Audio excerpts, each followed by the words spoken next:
Hi, this is Manny Chopra, and I'm here with David Bailey, a very Yeah. successful property developer. Hi, David. Hello, how you doing? And today's chat with David is primarily to talk about a specific deal that David has very successfully completed. But I really wanted to understand the nitty gritty of this deal. So, David, would you like to share with us, firstly, how you secured this deal and just the storyline of how it all panned out and the end result as well? Is that okay?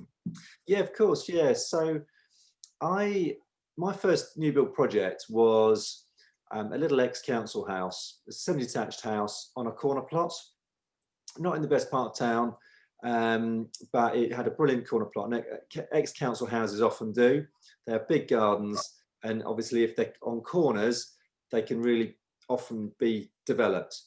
So that went really well. I bought that one on the market. It's a long story, which I won't bore you with, but um, really, I was really excited by that project. Went pretty smoothly, and I just thought, well, let's go out and do some more. So I was just getting into sourcing off market at the time. So it was really quite as simple as really going around a map and saying, right, I'm going to write to that one, that one, that one, and that one. And that's what I did. So Hang on, can I just stop you and ask you a question there? So when you say a map, was it a physical map you printed out? Was it Google Maps? What was it? What was the map? yeah, I mean, I tell you what, the first iteration of this was, I'll show you. This is actually it. I don't know if you can see this. It was literally, oh, you can't see it because of my screensaver, but Oh, so what is let me it just put basically? this on the What is this thing screen. you're trying to show us? Yes, I Yeah, can see it. We can can you see see it. that? Yeah. It's literally just a map that I bought from Smiths, and I literally took the squares and Yeah. I literally, because you need something, it's so easy to get lost when you're doing this. You just kind of wander off down a road, and you've got to be really methodical. So we divided it up into squares. We just went square by square, and we kind of overlaid Google Maps and Land Registry, and we found the plots that looked like they were developable. So Um, bigger plots, you'd say, like a slightly bigger than the normal. Yeah, exactly. Corner plots, plots with big gardens, Yeah. odd little leftover plots, loads of different stuff. And we probably wrote about 300 to 400 letters, one of which Wow. went to this property that I'm going to show you. And it's when you find the vendor who is right for this sort of strategy, things just sort of fall into place. So for instance, the vendors of this property knew they were going to retire in a couple of years. They wanted to sort of move to the seaside, so they had some time to play with, but they were also interested in the idea of developing the property, not themselves, but obviously, if you write to them saying there's possibly some development potential in your property, they're quite excited about that. So they got in touch. I went round, had a look at the property, sat down, had a cup of tea, and went from there. Okay, so this was the first deal is that the deal we're going to be talking about now, the one that you secured through just the direct market lettering? Yeah, that's it. Yeah, shall I show you a picture? Yes, please. Would you mind? Right, here we go. So this is how it was. Um, yeah, Oh, basically, brilliant. ex-council house. Yeah.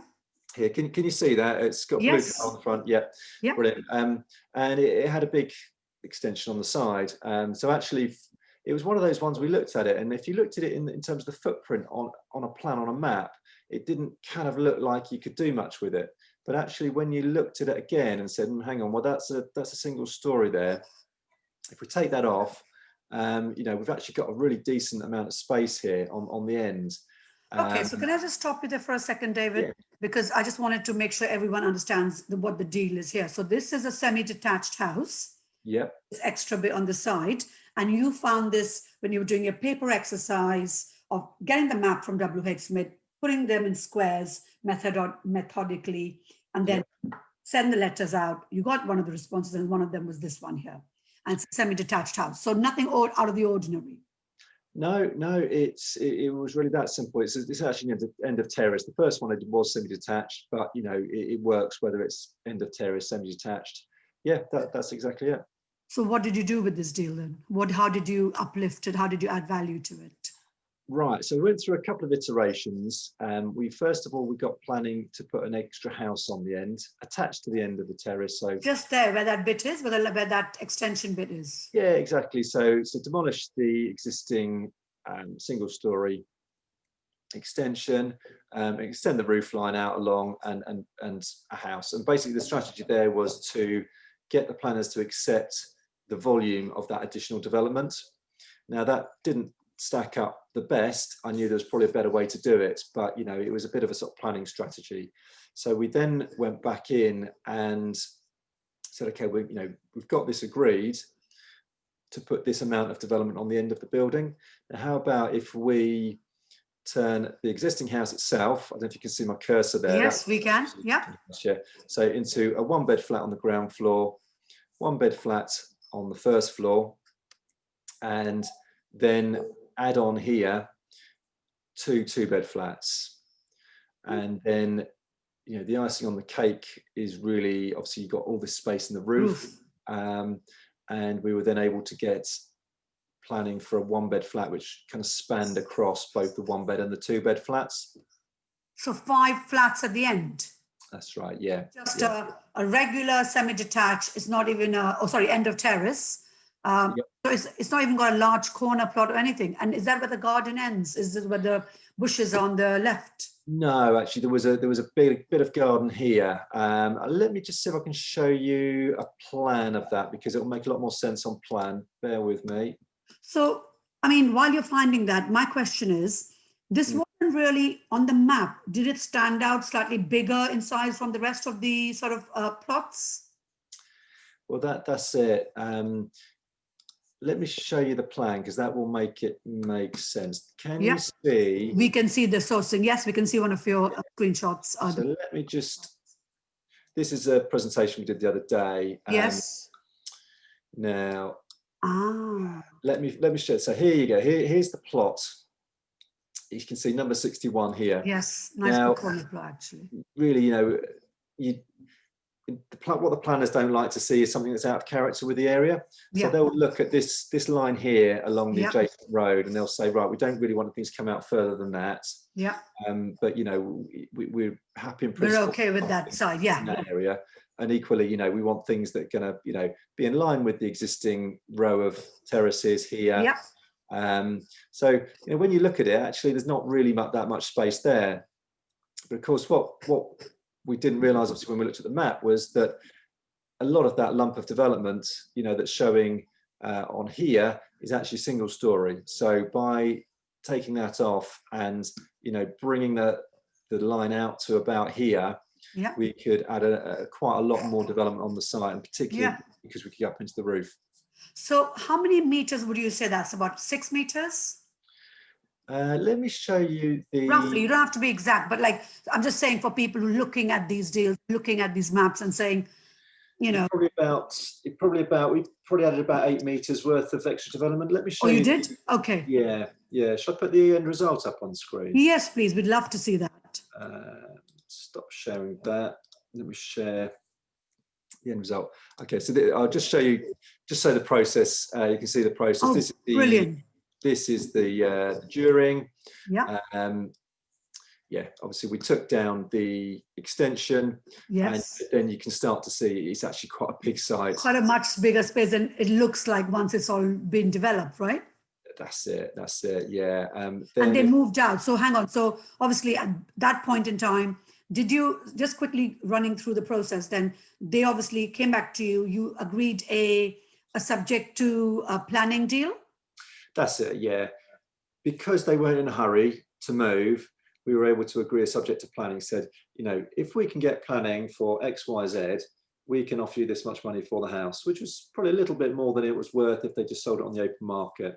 Yeah. So that allowed them to go away and find a house that they were happy to buy. We had time to get the planning and sort of get our ducks in a row, get everything organised, and then we could buy that property once we have planning. And did you do it through a exchange, or did you just do an option to buy? So on this one, we did an exchange subject to planning. The reason being that I think when you're dealing with kind of like perhaps you call them retail customers or retail sort of sellers, you know, I think they're probably perhaps going to be a little bit nervous about option agreements, that sort of thing. To them, they understand you know, they understand the sale process, you know, exchange and then you complete. It's just that there's a big gap between the exchange and completion. They get And nervous. if we get the planning, we buy it. If we don't get the planning, we don't. You know, that's quite simple to explain to someone who, you know, just The lives in the layman, house. right, who And doesn't understand, who are not property developers like you and I. Absolutely. Now, quick question. that's it. Yeah. Pay on exchange, was it 10% or? No, we put £1 down on exchange. Wow, that's incredible. So No, yeah, that's a skill that you obviously have mastered over a period of time. I'm hoping to learn from you in the as well. But all I can say is this deal, on the face of it, is a simple deal. You got 5 flats out of it. Incredible result. And oh yes, tell us a little bit more about how did the marketing go? How did you? Was it easy to sell on? How did they value in the end? yeah. So this is the end result. Can Excellent. you see that? Yeah, 2 front doors. Finished article. So this is the original house here that we bought. Oh. You know, original front door. We didn't have to change that. And then obviously this is all new. The element effectively with the solar panels on, got a balcony at the end there, and they've still got a little bit of garden at the end here, plus the gardens at the back. It's And almost more than double the existing house then, isn't it? It's 2.5 times. Or yeah, we were at probably 80 square meters, sorry, no, about 100 square meters on the existing house, and we've probably gone to sort of 250 square meters. yeah, 1.5 times, isn't it? Really, you can tell straight away by looking at it. Yeah, exactly. And of course, you've got the space in the roof here. You can't see any of the windows or the dormer from the front. You know, it just looks like a roof. Of But course. we did get that extra flat in the roof, which added, you know, the Fantastic. really. Yeah. Amazing results. So yeah, tell us. You were telling us about the. So yeah, we held these long term for rental. Oh, amazing. We decided not to sell these ones. So yes, they've gone into the portfolio and are renting out nicely. Oh, amazing. That's incredible, actually. Really, really good. So yeah, thanks very much for that very insightful sharing. And I'm sure you've done loads more deals, and I can't wait to hear all about your other deals that you've done direct to vendor. So thank you, David. And on that note, I will stop recording.